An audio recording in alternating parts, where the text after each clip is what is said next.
Don't bother reviving her again. Just let the paperwork run its course. That was my stepmother's voice, steady as a weather forecast, coming from somewhere near the foot of my bed. I couldn't open my eyes. My arms wouldn't lift. The ventilator pushed air into my lungs in a rhythm I hadn't asked for, and the room smelled like iodine and floor wax and something floral that didn't belong in an ICU. My sister's voice came next, lower. What about the husband? My stepmother didn't hesitate. Grant signed nothing. I have the directive. My fingers were curled against the sheet. I kept them still. Welcome back to Calm Drama Stories, where family secrets never stay buried for long. If this is your first time here, hit subscribe and join the family, because this story is one of the wildest ones we've ever told. Let's get into it. That conversation at the foot of my bed happened on a Monday, but the story that led to it started long before the machines, before the monitors, before my stepmother decided I was worth more to her dead than alive. My father, Douglas Myers, married Jeanette Harlow when I was 17. I remember the wedding because it was the first time I saw my father cry since we buried my mother. Different tears, though. My mother's funeral was December. Snow on the parking lot. My father gripping my hand so hard his knuckles went white. Jeanette's wedding was June. Garden ceremony behind her sister's house. And Douglas stood at the altar with this stunned, grateful look, like somebody had handed him a second plate at a dinner he thought was over. Jeanette wasn't a villain back then. I need you to understand that. She had her own daughter, Kelsey, who was 14 and nervous, and stood next to me during the ceremony in a dress she clearly hated. Jeanette herself was 42, with short brown hair and the kind of practical shoes that said she didn't have time for nonsense. She had been a bookkeeper at a medical supply company before she met my father. She quit that job to take care of him when the diagnosis came. Chronic obstructive pulmonary disease, then lung cancer. 12 years of oxygen tanks, hospital visits, medication schedules, and slow, patient decline. Jeanette managed all of it. She drove him to oncology appointments in her sedan with the cracked dashboard. She organized his pills in a weekly tray with little blue lids. She slept on a cot next to his hospital bed the last 3 months of his life and did not complain once. At least, not where I could hear her. Douglas died 14 months before I woke up in that ICU. He was 67. I was 28, newly married to Grant, working freelance as a graphic designer from a desk in our spare bedroom. And there was one thing my father asked me to do before his mind started clouding from the morphine. He asked me to sign a healthcare power of attorney naming Jeanette as my decision-maker. I was 23 when I signed it. Unmarried. Jeanette was the closest thing I had to a mother. My father handed me the pen, and I didn't think twice. I should have thought twice. The first thing I remembered after the darkness was the beeping. One tone, repeated, exactly 4 seconds apart. Mechanical and indifferent as a metronome. Then the ventilator. A hiss. A push. A hiss. A push. Air forced into my chest like someone inflating a balloon that didn't want to be inflated. My mouth was dry. My tongue felt 3 sizes too big. My eyelids were sealed shut. Not by choice, but by whatever the human body does when it shuts down and restarts in the wrong order. I tried to move my right hand. Nothing. Tried the left. A twitch maybe, or maybe I imagined it. My legs felt like they belonged to someone else. Heavy, distant, numb from the hips down. Then the voices. At first they were just sound. Shapes of words without meaning. The way you hear a conversation in a language you don't speak. Gradually, the shapes sharpened. Said the neurologist is coming Tuesday.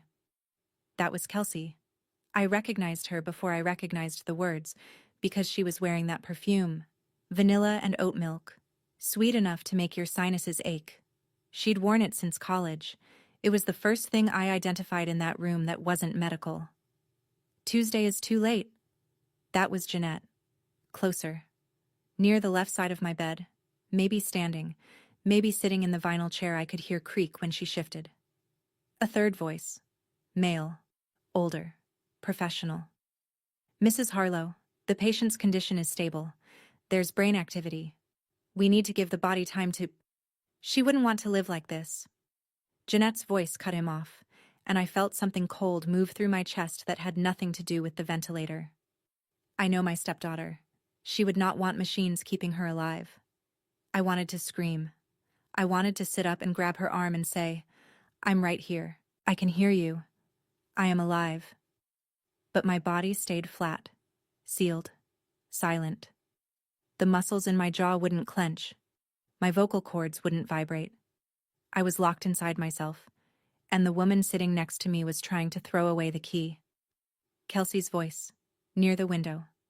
"How long before they actually, you know?" Jeanette didn't pause. "There's a process. We just have to be patient." The manila folder came the next morning. I heard Jeanette's heels first, 3 quick clicks on the linoleum, then the softer scuff of her sitting down, then the unmistakable sound of a clasp being unfastened and paper sliding out. She didn't close the door all the way. The hall noise, a cart rolling, a distant intercom, leaked in around the edges. "Look at this." Jeanette's voice was low, directed at Kelsey. Paper rustled. "Douglas set up the trust so she gets it all at 30. All of it. $4 million. The number hung in the air. 4 million. I'd known about the trust in a general way. My father had mentioned it twice. Once when I was 21 and once a few months before he died. He'd said it was my mother's life insurance money, invested and grown over 2 decades. He'd set it to release on my 30th birthday. I hadn't thought about the details. I hadn't needed to. Kelsey's voice. "She's 29. 6 days." Jeanette's voice was tight, controlled, the way she sounded when she was calculating something. 6 days and she turns 30. And if she's alive when that happens, every cent goes to her. Not us. Her. But if she... Kelsey trailed off. "If she doesn't make it to 30, the trust reverts to Douglas's estate. Which, per the will, comes to me." A pause. All of it. I lay there, breathing the ventilator's rhythm, and felt the room rearrange itself around a fact I hadn't understood until that moment. The trust wasn't just money. It was a clock. And Jeanette had been counting the days since the moment I was admitted. 6 days. That was how much my life was worth to the woman who had made my father's soup for 12 years. Not because she hated me, not because I'd done something wrong, but because a calendar and a bank account had aligned in a way that made my death convenient. I heard her close the manila folder and set it on the bedside table. The clasp clicked shut. I felt the weight of it there, 3 inches from my hand, like a verdict someone had already signed. Grant and I had a thing about Tuesdays. It started when we were dating. He was working construction, still is, and his crew ran Monday through Saturday, early starts, long days. The kind of work that leaves your hands raw and your back stiff by Wednesday. But every Tuesday at noon, no matter what, he'd call me. Not text. Call. He said texting felt like leaving a note on someone's door instead of knocking. The first Tuesday he called, I was sitting cross-legged on the kitchen floor eating cereal out of the box and trying to fix a logo for a plumber in Ridgedale who wanted something classy, but also tough. Grant asked what I was doing. I told him. He laughed. He had a laugh that sounded like it surprised him every time it happened. After we got married, the Tuesday calls stayed. Sometimes they lasted 2 minutes, sometimes 20. The content didn't matter. He'd tell me about a beam that came in warped or a new guy on the crew who couldn't read a level. I'd tell him about a client who wanted their website to look more blue, but not blue. We didn't solve anything. We just checked in. The last time I talked to Grant before the accident was a Tuesday morning. He asked if I needed him to come with me to the cabin. Jeanette had called that morning, invited me up for the weekend. Said Kelsey missed me. Said the cabin needed someone young to help with the gutters. I told Grant no. I'd be fine. It was only 2 hours up the mountain. He said, "Call me when you get there." I said, "I always do." Lying in that hospital bed, counting the hours, I kept thinking about that phone call. Grant didn't know I was here. Or rather, he thought he knew. Jeanette had told the hospital he was overseas. She'd called him and said I was stable. Resting. No visitors recommended. My husband was somewhere out there, probably on a job site, probably thinking about calling me Tuesday, not knowing that the woman he trusted to watch over me was measuring the distance between my birthday and my coffin. I didn't know any of this yet. I learned it later. But lying there, I felt Grant's absence like a missing tooth, a gap where something solid used to be. The first time Donna Kowalski walked into my room, I didn't know she would save my life. She came in at 11:47 p.m. I know the time because she said it out loud, the way nurses do when they're logging vitals. 11:47, checking lines, room 412. Her voice was different from the daytime nurses, lower, unhurried, with the kind of steadiness that comes from doing something 10,000 times. Jeanette and Kelsey had left hours ago. The room was dark except for the blue glow of the monitors. The hallway was quiet. That particular middle-of-the-night quiet that hospitals get, where the silence isn't really silence, but a hum of distant machinery and muffled footsteps, and the occasional page over the intercom. Donna talked to me. Not because she thought I could hear her, at least, not that first night, but because it was what she did. 23 years of nursing had taught her, she told me later, that talking to unconscious patients was just good practice. You never know who's listening, she said, and it's a lonely business, being in a coma. All right, sweetheart, let's check your lines.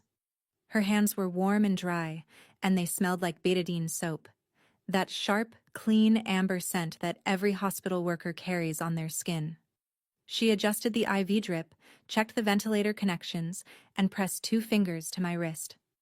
Professional. Quick. But gentle in a way that felt different from the way Jeanette touched me. Jeanette's hands were cold. Always had been. And when she touched my arm earlier that day, her fingers pressed in a way that felt less like checking my pulse and more like checking my temperature the way you'd check whether a steak was done. Donna wrote something in a small notebook she carried in her scrub pocket. Not the hospital chart, her own notebook. I'd learn later that she kept one for every shift, every patient. Timestamps, observations, things the official chart didn't capture. Little details, patterns. She clicked her pen, slipped the notebook back into her pocket, and paused at the foot of my bed. You hang in there, sweetheart, she said. Then she walked out, her sneakers squeaking softly on the linoleum, and I was alone again in the blue light. I didn't know it then, but that notebook would become the most important document in my life. Day 2. Jeanette and Kelsey came back at 9 in the morning. I'd been awake, truly awake, not just floating, for almost 30 hours. I'd learned the rhythms of the room, the shift change at 6, the breakfast cart at 7:30, the daytime nurse who hummed country music while she checked the IV bags. Jeanette pulled the vinyl chair closer to my bed. I heard the legs scrape the floor. Kelsey was somewhere near the window. I could tell by the angle of her voice and the faint scratch of her thumbnail against her phone case.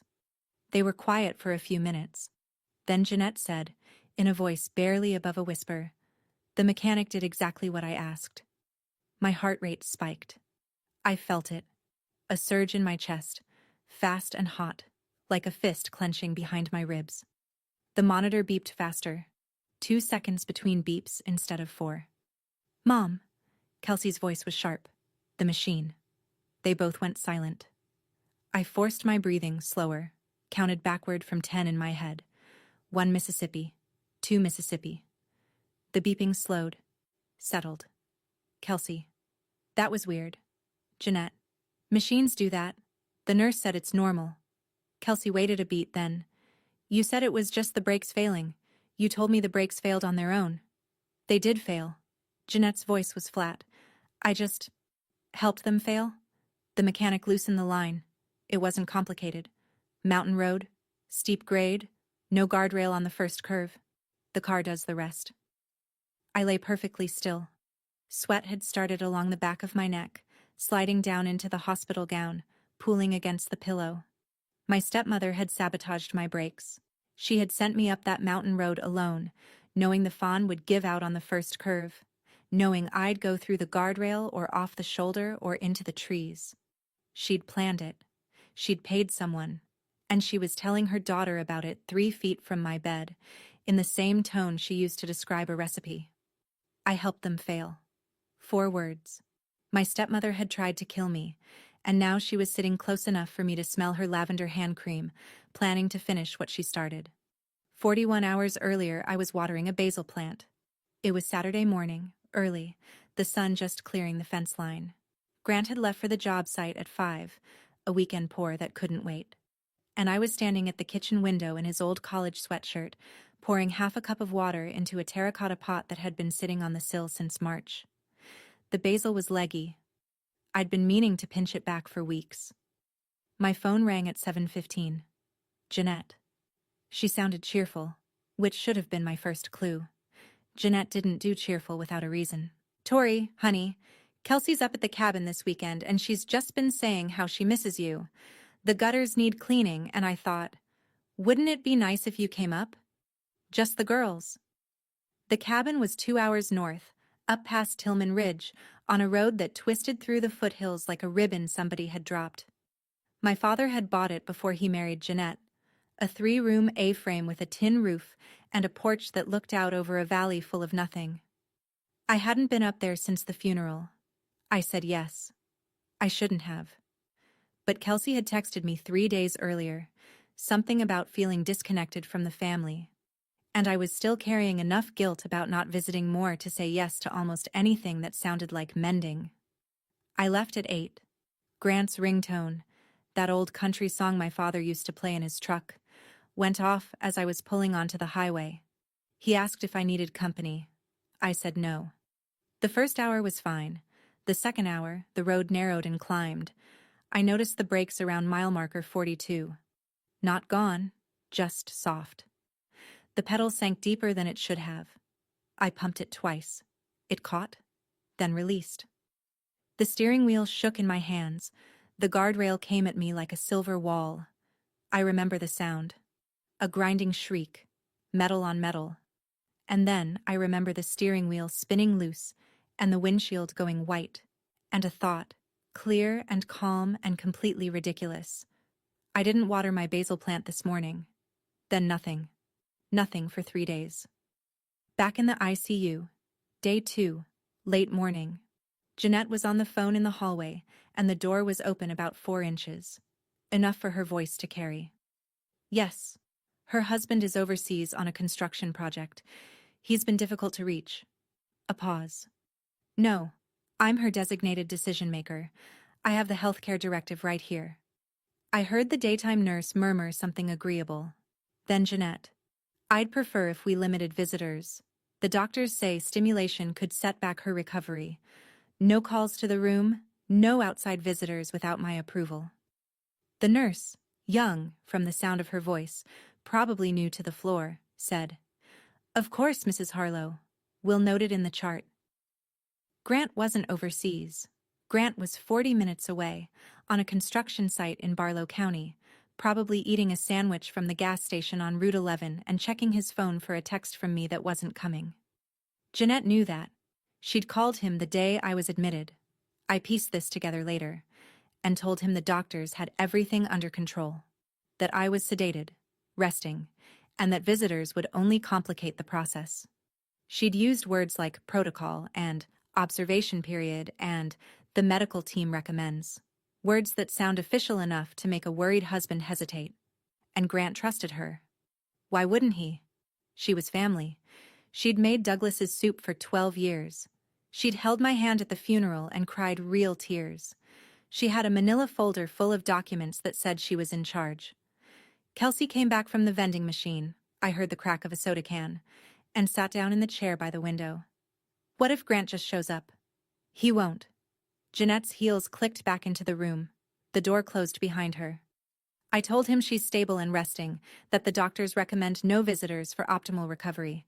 He's not the type to push back on medical advice. She was right. Grant was steady, practical, a man who believed that when a professional told you something, they probably knew what they were talking about. Jeanette had counted on that. She'd counted on his decency. My husband thought I was resting. My stepmother had made sure of that. 6 months before he died, my father called me into his bedroom. It was February. The room smelled like the eucalyptus oil Jeanette rubbed on his chest every morning and the oak dresser that had been there since before I was born. He was sitting up in bed, thin as a broomstick, with an oxygen cannula looped behind his ears and a glass of water sweating rings onto a coaster shaped like a trout. "Sit down, Tori." He patted the edge of the bed. His hand was mostly bone by then, long fingers, raised veins, skin like tissue paper, but still warm. Always warm. "I need to tell you about the trust." He explained it simply, the way he explained everything, like he was walking me through a blueprint. My mother, Lauren, had a life insurance policy, $2 million. After she died, Douglas invested it. Over 18 years, it had grown to just over $4 million. He'd set up a trust to hold it. Distribution date, my 30th birthday. Not a day sooner. "Nobody can touch it," he said. "Not Jeanette, not Kelsey, not even you until your birthday." That's how I set it up. I asked the obvious question, "What about Jeanette?" He looked at the window. The blinds were half open, striping the wall with afternoon light. "I've taken care of Jeanette differently. The house is hers. But this money..." He turned back to me. "This is your mother's money, Tori. Your real mother's." He said it like it was sacred. To him, it was. I didn't ask what would happen if I died before 30. It didn't occur to me. I was 28, healthy, married, employed. Death at 29 was not on my list of concerns. But Douglas had thought about it. He'd thought about everything. And somewhere in the trust documents, in language I'd never read, was a clause that said, if the beneficiary dies before the distribution date, the trust reverts to the grantor's estate. And Jeanette, per Douglas's updated will, was the sole heir of that estate. I didn't know that clause existed until much later, but Jeanette did. She'd known about it for a long time, maybe even before Douglas died. "Your real mother's money?" He said it with reverence. To Jeanette, those same words must have sounded like a locked door. The afternoon of day 2, Jeanette left to meet with Dr. Callahan. I heard her heels click down the hall, fade, disappear. The door stayed open. The room went quiet except for the monitor and the ventilator and the muffled sound of a television playing somewhere on the floor. Kelsey stayed behind. She didn't say anything for a long time. I heard her breathing. Uneven, wet. The kind of breathing that comes before crying. Then she moved closer. The vinyl chair creaked. Her perfume, that vanilla oat milk, came with her. "Tori." Her voice was barely a whisper. "I didn't want this." She paused. I heard a sniffle, then the sound of her wiping her face with the back of her hand. "Mom said it was the only way. She said you'd never even know. She said the accident would look like brakes just fail sometimes, right? On mountain roads?" She said it happens all the time. Kelsey's voice cracked. I didn't think she'd actually do it. I thought she was just talking. You know how she talks." I knew how she talked. Jeanette talked about things the way she managed pill schedules, with precision and follow-through. "Your dad, Douglas. He left you everything, Tori. Everything. Mom got the house, and it's not like the house is nothing, but there's no cash, no savings. The medical bills ate everything that wasn't in the trust. Do you know what it's like watching your mom count coupons at 54? Clipping them from the Sunday paper with kitchen scissors because she can't afford the digital ones?" Kelsey's voice was rising now, tangled with tears and something that sounded almost like anger. Not at me. At the situation. At the way the numbers had arranged themselves. "I owe $87,000 in student loans. I have a business degree I can't use because nobody's hiring and my boyfriend left last month, and I'm 26 and I live with my mother in a dead man's house." She exhaled hard. "I'm sorry, Tori. I really am." Then I heard her pull out her phone. Her thumbnail tapped the screen.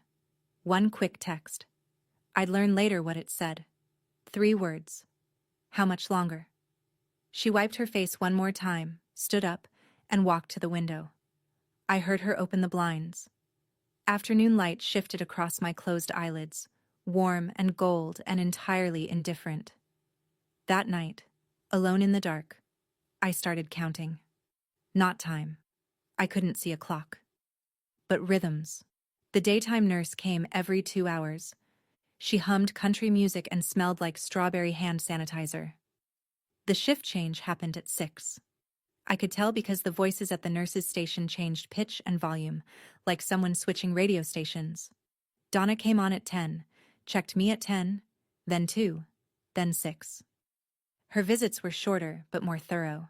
She read my chart out loud, which the daytime nurse didn't do. Jeanette arrived between 8 and 9 each morning. She stayed until 6 or 7 in the evening, sometimes with Kelsey, sometimes alone. She took phone calls in the hallway. She ate lunch in the cafeteria. I could smell the soup on her breath when she came back. I began to map my day around these patterns. The windows of safety, the stretches when nobody was watching. Between 2 and 6 in the morning, Donna's gap, I was alone. I used those hours to test my body. I started with my toes, the right foot first. A curl, a flex, a release. It hurt. A deep electric ache that ran from my ankle to my hip. But it happened. Movement. Voluntary, deliberate movement. Then my fingers. My left hand was stronger than my right, maybe because the IV was in my right arm and the tape restricted my motion. I practiced making a fist under the sheet. Open, close, open, close, like squeezing one of those rubber stress balls Grant kept in his truck. My throat was the biggest problem. I could swallow. The ventilator forced air in, but my throat muscles still worked enough to manage saliva. But my voice was locked behind something I couldn't identify. Whether it was weakness or swelling or pure neurological confusion, I didn't know. I tried to whisper once, in the dark, and what came out was less than a whisper. A hiss of air with no shape to it. I had no phone, no voice, and no way to sit up. But I had something Jeanette didn't know about. I was awake. And I was counting every minute she was gone. Day 3. The conversation that changed the math. Jeanette caught Dr. Callahan outside my room. The door was open about 6 inches. Enough to hear everything if I held my breath and let the ventilator do the work. Dr. Callahan, I need to discuss the timeline. Jeanette's voice was measured, polite, with an undercurrent of steel. She's been in a coma for 3 days. The EEG shows minimal brain activity. I have the advance directive authorizing withdrawal of life-sustaining treatment. Callahan spoke slowly. He had the kind of voice that carried weight without volume, the voice of someone who'd delivered bad news 1,000 times and knew that speed was the enemy of clarity. Mrs. Harlow, I understand your position, and I respect the directive. But hospital protocol requires 72 additional hours of observation before we can proceed with withdrawal of life support. This gives us time to... 72 hours? Jeanette's composure slipped for half a second. That's almost past her. Silence. I felt the pause in my chest. Past her what, Mrs. Harlow? A beat. 2 beats. Past what I can handle emotionally. I've been here every day. I need closure. Callahan didn't buy it. I could hear it in the way he paused before responding. Not long enough to be rude, but long enough to be deliberate. 72 hours is standard, ma'am. I'll schedule the evaluation for Thursday morning. If the results are unchanged, we'll discuss next steps then. Thursday morning. My birthday was Thursday. 72 hours from Wednesday morning was, roughly, Thursday at dawn. If Callahan ran his evaluation at 8 a.m. Thursday, the trust would have already distributed at midnight. Jeanette would lose everything. I heard her heels start pacing in the hallway. 3 steps, pivot, 3 steps back. The sound of someone doing arithmetic in her head and not liking the answer. Is there any way to expedite the process? Jeanette asked. A second opinion? A transfer to another facility? You're welcome to seek a second opinion, Mrs. Harlow, but a transfer would reset the observation clock. The pacing stopped. I heard her exhale. Sharp. Controlled. The kind of exhale you make when you're swallowing a scream. 72 hours. I didn't know if that was enough time, but it was all I had. Night 3. 9:15 p.m. The hallway was quiet. Past visiting hours. but Jeanette had used the healthcare directive to get after-hours access. She and Kelsey came in together. I smelled Jeanette's lavender hand cream before I heard the chair legs scrape. They whispered. Not out of concern for me. They thought I was as responsive as the mattress I was lying on, but out of habit. When you're planning something criminal, your voice drops whether anyone can hear you or not. I called Reinhardt this afternoon, Jeanette said. He says we can file for an emergency court order to override the 72-hour protocol. Compassionate withdrawal. A judge can sign off by Thursday morning. Thursday morning is her birthday, Mom. Kelsey's voice was tight. I know. That's why I need the order signed by Wednesday night. If we can get a judge to authorize withdrawal Wednesday evening, the hospital has to comply. She'll be gone before midnight. If you've ever had to lie still while someone planned your death 3 feet from your face, I can tell you this. Your body wants to scream. Every muscle, every nerve, every fiber that evolution spent 1,000,000 years building, all of it screaming move, fight, run. But the part of your brain that kept our ancestors alive in the tall grass, the part that knows sometimes the only way to survive is to play dead, that part says, don't. Move. I didn't move. Kelsey. What if she wakes up before then? She won't. The doctor said brain activity is minimal. She's gone, Kelsey. We're just making it official. She's gone. We're just making it official. My stepmother was writing my eulogy while I counted the seconds between her breaths. Peppermint tea. That's what her breath smelled like that night. She'd had peppermint tea in the cafeteria, and she was sitting close enough for me to feel the warmth of each exhale on the back of my hand. I had a deadline now. Wednesday night. Less than 36 hours. If I couldn't find a way to get word out before Jeanette got that court order, she'd have legal authority to end my life with a judge's signature and a doctor's nod. I clenched my fist under the sheet. Just once. Then I opened it. And I waited for Donna. I know what you're thinking right now. Why didn't I just open my eyes and scream? Why didn't I move?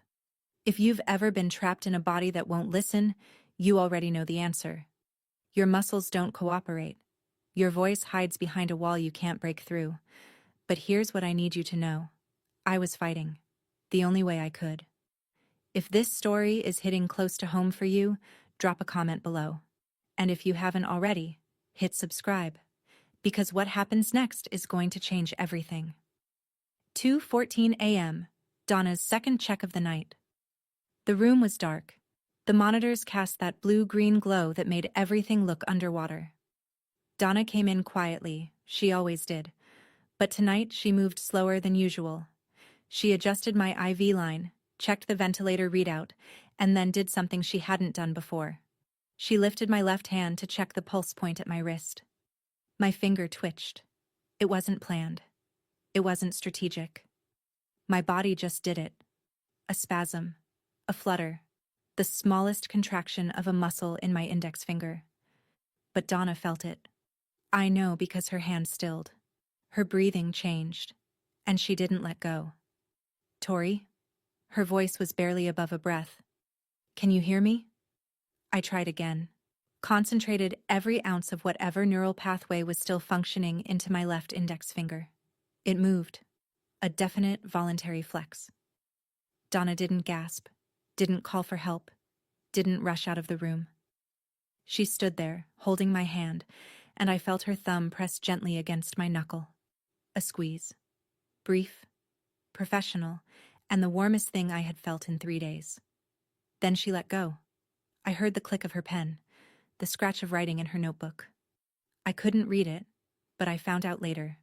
2:14 a.m. Responsive finger flex, left hand. Voluntary? 2 instances. Patient may have awareness. She paused. I heard her look toward the door.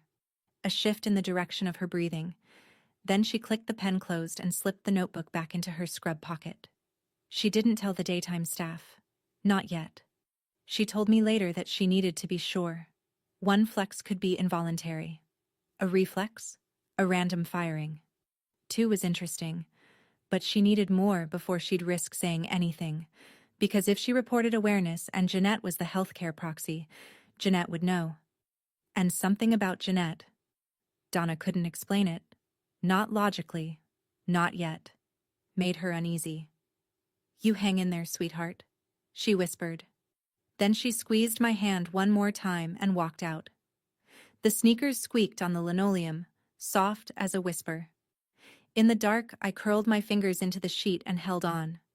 The next night, night 4, Donna came back at 10. She closed the door all the way this time. I heard the latch click. "Tori." Her voice was quiet but direct. No warmth this time, just clarity. "I'm going to ask you some questions. If you can hear me, squeeze my finger once." She placed her index finger in my left palm. I squeezed. One deliberate contraction. "Good." Twice for no. Silence. Then, "Are you in pain?" One squeeze. "Yes." "Can you open your eyes?" 2 squeezes. "No." "Is there someone you want me to call?" One squeeze. Immediate. Hard. "Your husband? Grant?" One squeeze. "Is his number in your phone?" 2 squeezes. My phone was gone. Jeanette had taken it from the wreckage, or from my bag. I didn't know where it was, but I knew it wasn't in this room. Donna was quiet for a moment. I heard her breathing. Steady. Deliberate. The kind of breathing you do when you're making a decision. "Listen to me carefully." She leaned closer. Her voice dropped to barely audible. "I've been a nurse for 23 years. I've seen a lot of families come through these doors. Most of them are scared and sad and doing the best they can. But some of them..." She paused. "I don't know your stepmother, but whoever told us your husband is overseas? I don't think that's true. The way she talks about your treatment, the urgency about withdrawal, something doesn't sit right." I squeezed her finger again. Hard. As hard as my weakened hand could manage. "I'm going to find your husband. I'll use your old records. You were here 2 years ago for a wrist sprain, and there should be an emergency contact on file. I'll call him tomorrow." She paused again. "But you need to do something for me. You need to stay still. Don't let anyone know you're conscious. Not the day nurses, not Dr. Callahan, not anyone who might mention it to your stepmother. Can you do that?" One squeeze. "Don't let anyone know." 4 words. But this time, they were on my side. She patted my hand, stood up, and opened the door. The hallway light cut a thin rectangle across the floor. Then she was gone, and I was alone again. And for the first time in 4 days, I felt something other than fear. I felt like somebody knew. Wednesday morning, day 5, the day before my birthday. Jeanette arrived at 7, earlier than usual. I heard her before she reached my room, talking on the phone in the hallway, her voice clipped and businesslike. The Jeanette she showed the nurses was soft, grief-stricken, a devoted stepmother struggling with an impossible decision. The Jeanette on the phone was someone else entirely.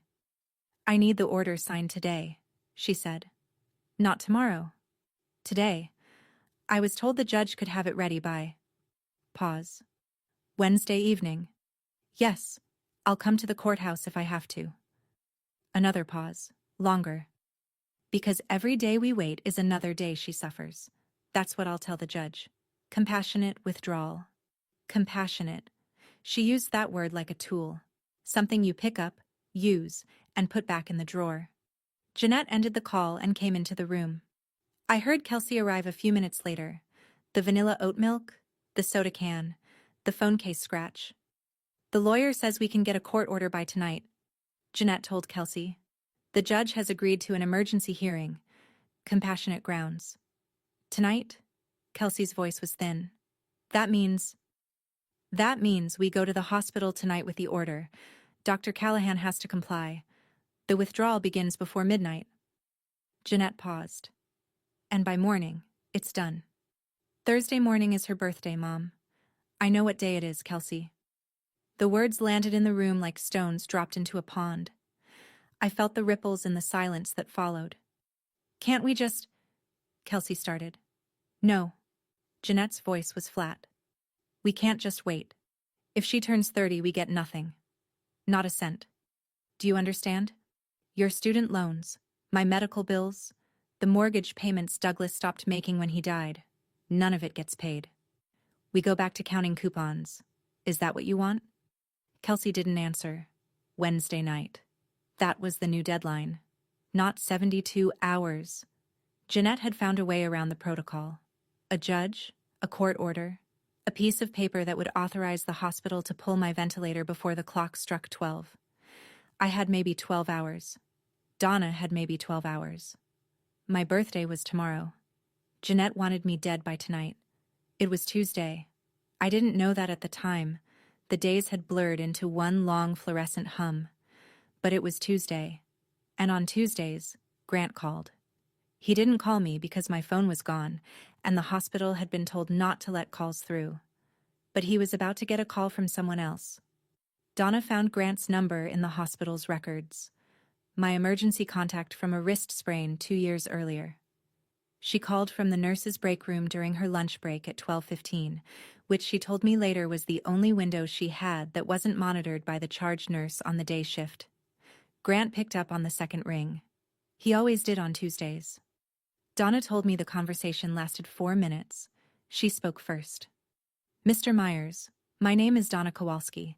I'm a registered nurse at Ridgeview Medical Center. Your wife, Tori, is in the ICU. She's been here since Saturday. Silence. Then Grant's voice, breaking apart. What do you mean she's in the ICU? Her stepmother called me. She said Tori was stable, resting. She said the doctors recommended no visitors. Sir, who told you that? Jeanette. Jeanette Harlow. She called me Saturday night. She said... He stopped. Donna heard him breathing. Hard. Fast. She said there was nothing to worry about. Donna waited. She told me later that she could feel the anger building on the other end of the line, the way you feel a storm coming before you see the clouds. Is my wife alive? She's alive. And she's awake. More silence. Donna let it sit. I'm coming, Grant said. Don't come to the front desk. Her stepmother has restricted visitor access. Come to the east entrance, 4th floor, after 10 p.m. tonight. I'll meet you at the stairwell. Is she... His voice caught. Is she okay? Donna paused. Then carefully. She squeezed my hand, Mr. Myers. Twice. 3 words before he hung up. Donna told me about them that night, sitting beside me in the dark, her voice steady and warm. He said, She's my wife. Grant was at the east stairwell by 9:47 p.m., 20 minutes early. Donna said he was still wearing his work boots, and there was concrete dust in his hair. Donna led him down the hallway. I know this because I heard them. 2 sets of footsteps, one soft-soled and familiar, one heavy and slightly too fast, the sound of a man trying not to run. The door opened. The room was dark. Donna closed the door behind them and said, in a voice barely above a whisper, She can hear you. Go ahead. Grant's footsteps crossed the room. He stopped at my bedside. I could smell him. Concrete dust, sweat, the faint cedar soap he used every morning, and the smell undid something inside me that I'd been holding together for 4 days. My throat ached. My eyes burned behind my sealed lids. He knelt.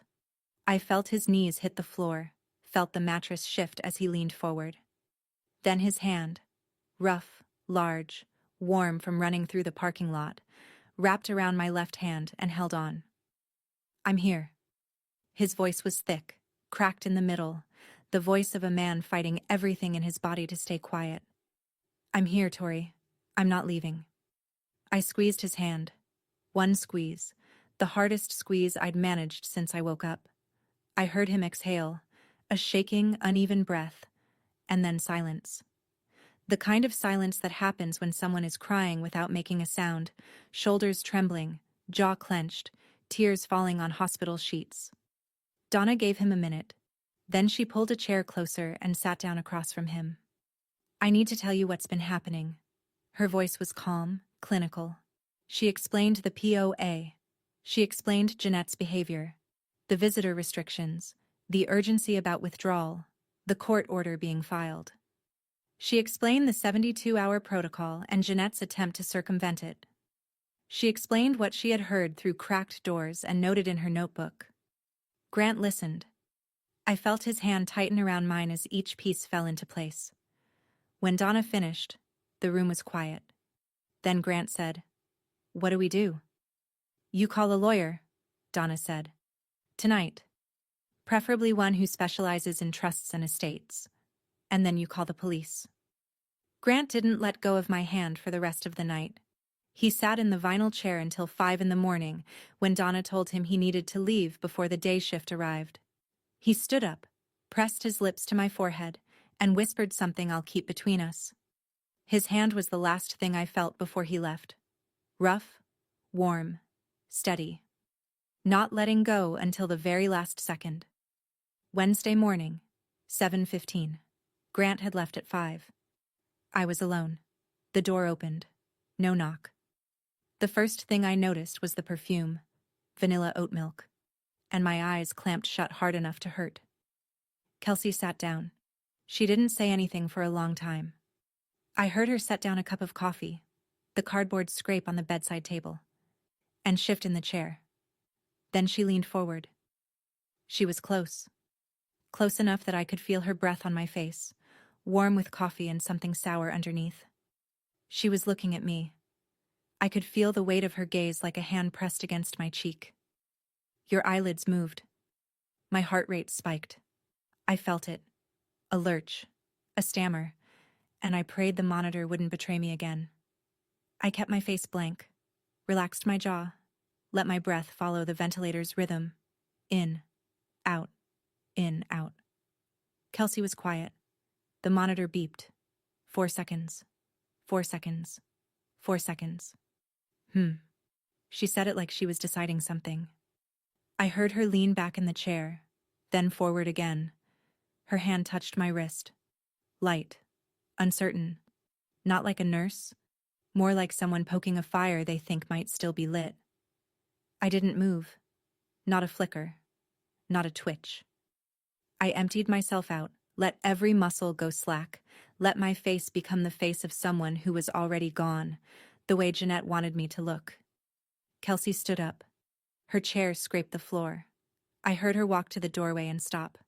"Mom," her voice in the hallway. I think she might be more responsive." Her eyelids moved, and her heart rate went up for a second. Jeanette's voice came back, distant but clear. "That's just reflexes. The doctor said it happens. Involuntary eye movement, heart rate fluctuations. It doesn't mean anything. Don't worry about it." It looked like she was... "Kelsey." Jeanette's voice hardened. "She's not awake. The neurologist confirmed it. She's not coming back." Kelsey didn't argue, but she didn't leave the doorway either. She stood there for another 10 seconds. I could feel her eyes on my face like heat from an open oven, and I held every muscle in my body so still that my own heart sounded like a drum in a cathedral. Then she turned and walked away. Grant called Martin Falk at 6:30 Wednesday morning, sitting in his truck in the hospital parking lot with the engine off and the windows down.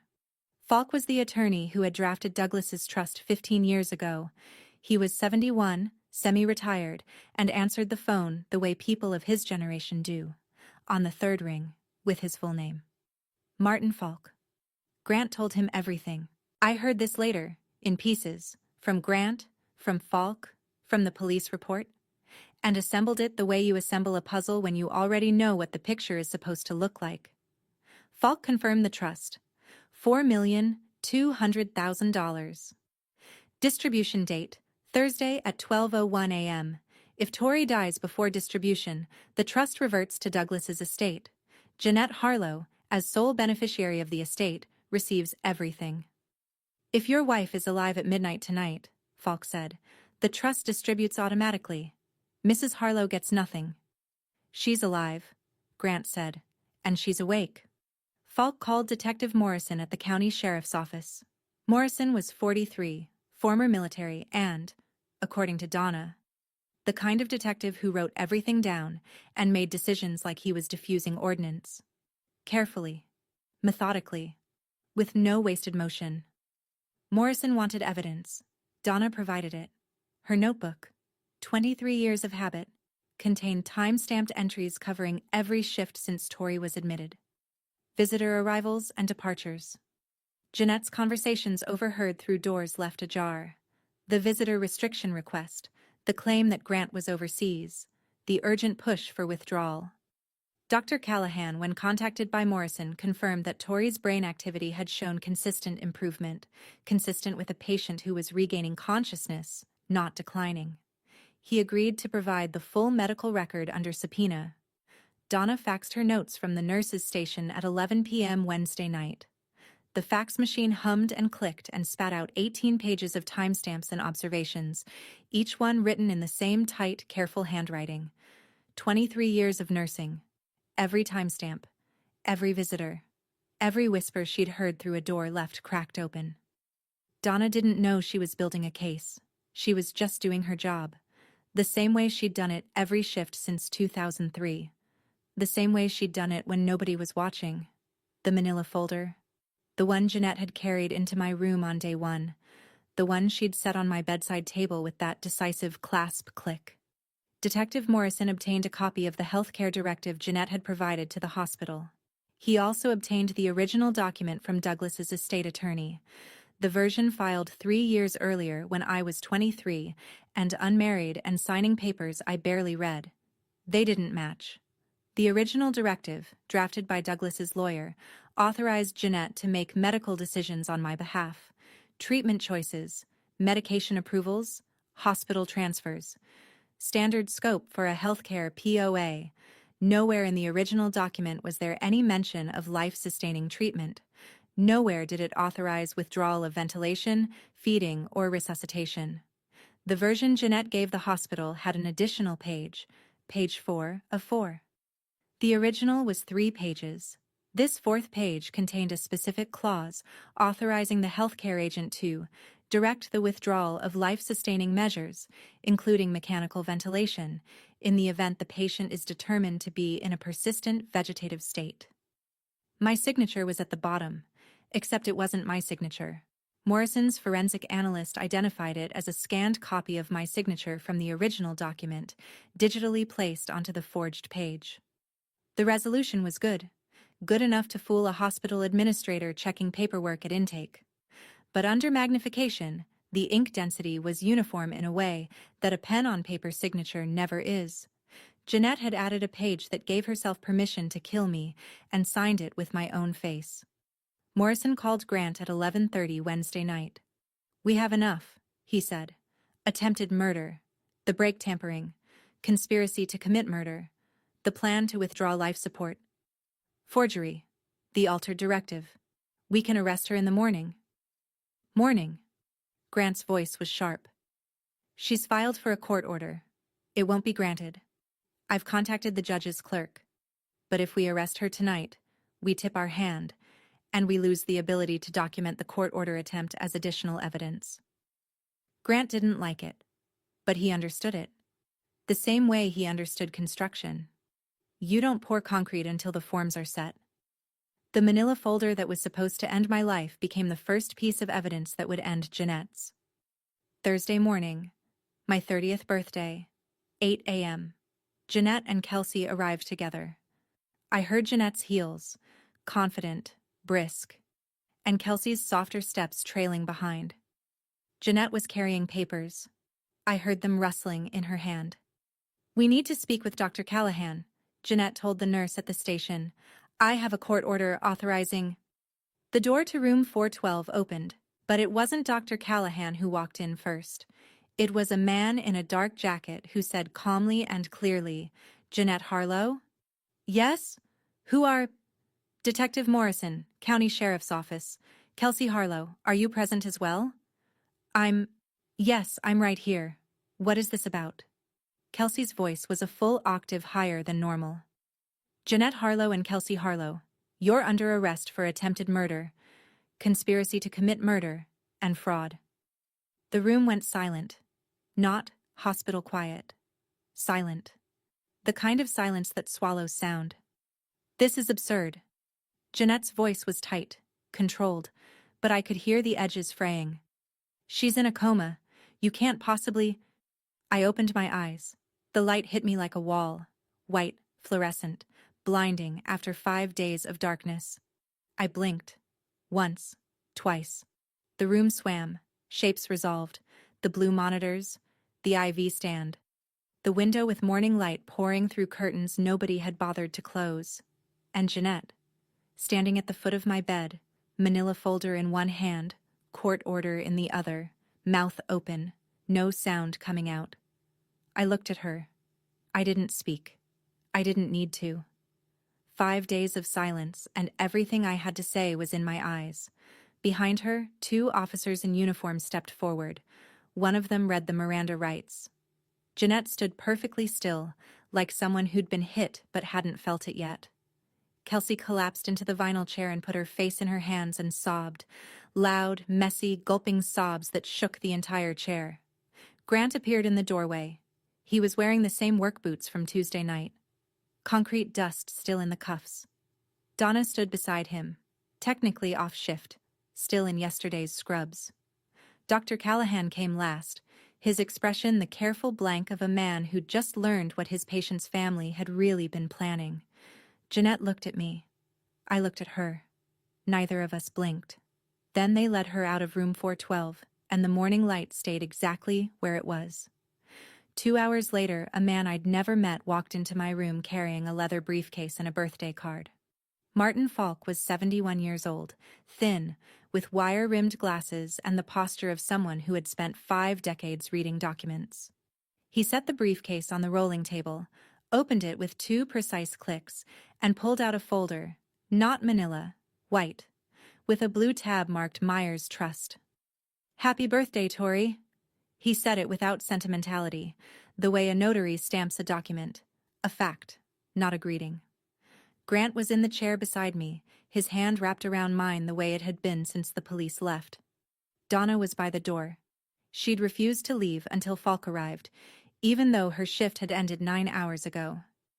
"As of 12:01 a.m. this morning," Falk said, adjusting his glasses and reading from the trust instrument, "the Douglas R. Myers Irrevocable Trust has fully vested in the sole beneficiary, Tori Lauren Myers. The total value of the trust, as of the most recent quarterly statement, is $4,217,000. He looked up. "It's yours. All of it. No conditions, no contingencies. Jeanette Harlow has no claim. The Slayer statute, which your father's attorney included in the trust terms, would have disqualified her even without the criminal charges." He paused. "Your father thought of everything, Mrs. Myers." I stared at him. My throat was raw. The ventilator had been removed 2 hours earlier, and every breath felt like swallowing sandpaper. But I managed one word. The first word I'd spoken in 5 days. "Thank you." Then I looked at Donna. She was standing against the wall, arms crossed, watching the scene with the expression of someone who'd been doing this for 23 years and had stopped being surprised by anything except this.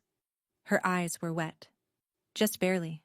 The kind of wet that a woman like Donna would blink away before anyone noticed. "Both of you," I said. My voice was gravel, barely audible, but the room was quiet enough. Donna nodded, a small smile. Then she turned for the door. "For the record," she said over her shoulder, "your vitals were never as flat as they told me." Her sneakers squeaked down the hallway until the sound disappeared, and I held Grant's hand and watched the morning light move across the ceiling of room 412, and thought, I'm 30. The recovery took longer than the crisis. 3 weeks in the hospital. 2 months of physical therapy at a clinic on Magnolia Street, where the waiting room always smelled like lemon disinfectant and someone had taped motivational posters to every available wall surface. My legs came back first, shaky, unreliable, like learning to walk on a boat. My voice took longer. The vocal cords had been strained by the ventilator tube, and for weeks I sounded like I'd gargled gravel. Grant said he didn't mind. He said he'd listen to me read the phone book if it meant I was talking. Jeanette's case moved through the system the way these things do. Slowly, methodically, with a lot of paperwork. The charges were severe. Attempted murder, based on the brake tampering, The mechanic she'd hired folded within 48 hours of questioning. Conspiracy to commit murder, based on the documented plan to withdraw life support before the trust distribution. Forgery, for the altered healthcare directive. The forensic analysis of the document was definitive. Jeanette's bail was denied. The judge cited flight risk and severity of the charges. Kelsey took a plea deal. Conspiracy to commit fraud. Accessory after the fact. Her attorney argued she was under her mother's influence, which was partially true and partially convenient. She cooperated fully, provided text messages, confirmed the timeline, testified about conversations I'd already heard from my hospital bed. The judge gave her 3 to 5 years. She wrote me a letter from county detention. It was 4 pages long, handwritten, on yellow legal pad paper. She apologized. She explained. She asked if I could ever forgive her. She talked about her student loans and her mother's medical bills, and the feeling of watching Douglas's money go to someone else while they counted coupons. I read it. Every word. I didn't write back. Not because I was angry, though I was, for a long time, but because some relationships can't be repaired with a letter any more than a car can be fixed with an apology. The damage was structural. You don't tape a cracked axle. The house Douglas left Jeanette was subject to forfeiture proceedings once the conviction went through. The court determined the bequest was made under conditions that preceded the criminal conspiracy. I sold it and added the proceeds to my trust. My mother's money, my father's house. All of it finally where it was supposed to be. Some bridges don't need to be burned, they just need to stay exactly where they are, with nobody crossing them. 6 months later, I was sitting at my desk. The spare bedroom was still the spare bedroom. Same desk, same window, same view of the backyard. But it felt different now. I'd repainted the walls. Pale green, like sage. Grant said it looked like a doctor's office. I told him it looked like a room where someone was still alive to pick paint colors. The graphic design project on my screen was for a bakery in Cooperton. They wanted a logo. Something warm. Something with flour on it. I was on my 3rd draft, and none of them felt right. But I wasn't frustrated. I was just working. Working felt like breathing. Ordinary, automatic, and entirely precious. My phone rang at noon. Tuesday. Grant's number. Hey. His voice was calm, steady, the voice of a man calling from a lunch break at a construction site with sawdust on his sleeves. How's the logo? Flowery. He laughed. That laugh. The one that still surprised him every time it came out. Want me to bring home anything? Just you. Deal. I hung up and looked out the window. On the kitchen sill, where it had always been, the basil plant sat in its terracotta pot. I'd repotted it in August, after the old pot cracked during a heat wave. The new pot was slightly larger. Room to grow. The basil had taken to it immediately, the way living things do when you give them a little more space. I thought about that Saturday morning, the last normal morning, the one before the mountain road and the failing brakes and the 5 longest days of my life. I'd been standing at this window pouring half a cup of water into that pot, and my biggest concern was whether to pinch back the leggy stems. Then Jeanette called, and I said yes. I got up from the desk and walked to the kitchen. Cut 3 leaves from the basil with a pair of scissors. Set them on the cutting board for tonight's dinner. The leaves were bright green, almost translucent in the afternoon light. The color of something that had survived a drought and come back thicker. The basil was growing. So was I. 1 year later, I went back to the hospital. Not as a patient. I walked through the east entrance, the same one Grant had used that Tuesday night, and took the elevator to the 4th floor. The hallway was the same. The linoleum, the muffled intercom, the particular hum of machines behind closed doors. It was 10 p.m. Donna's shift. I waited by the stairwell. I was holding a box. White, rectangular, tied with a simple ribbon. Inside were a pair of nursing shoes. Good ones. The kind with memory foam insoles and reinforced arches, because I'd looked up what nurses wanted, and the answer, apparently, was always better shoes. Donna came around the corner at 10:12, scrub-clad, notebook in her pocket, stethoscope around her neck. She saw me and stopped. "Tori." She said my name like she was confirming a diagnosis. "Hi, Donna." I held out the box. She looked at it, looked at me. Then she took it, opened the lid, and pulled out one shoe. She held it up to the fluorescent light and turned it over in her hands like she was inspecting a piece of evidence. "You didn't have to do this. You didn't have to squeeze my hand at 2 in the morning, but you did." She looked at me for a long moment. Then she put the shoe back in the box and tucked the box under her arm. We hugged, short, tight. The kind of hug between two people who know that anything longer would require a conversation neither of them was ready to have. "Get out of here," she said, but she was smiling. "I have patience." I walked back down the hallway, past room 412. Someone else's room now. Someone else's monitors. Someone else's fight. Through the east entrance. Into the parking lot. I sat in my car for a minute. The engine was off. The windows were down. The night air smelled like cut grass and the first cold edge of autumn. Some people save your life with surgery. Some save it with a phone call at 2 in the morning. Donna saved mine with a notebook, a squeeze, and a pair of squeaky sneakers. I started the car, pulled out of the parking lot, and drove home with my eyes wide open. That's Tori's story.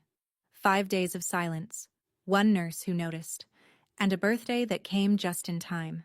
If this story reminded you to check your healthcare directive or to update your emergency contacts, take that as a sign. Do it today. And if you know someone who needs to hear this, share this video with them. Thank you for being here. Drop a comment, hit subscribe, and I'll see you in the next one.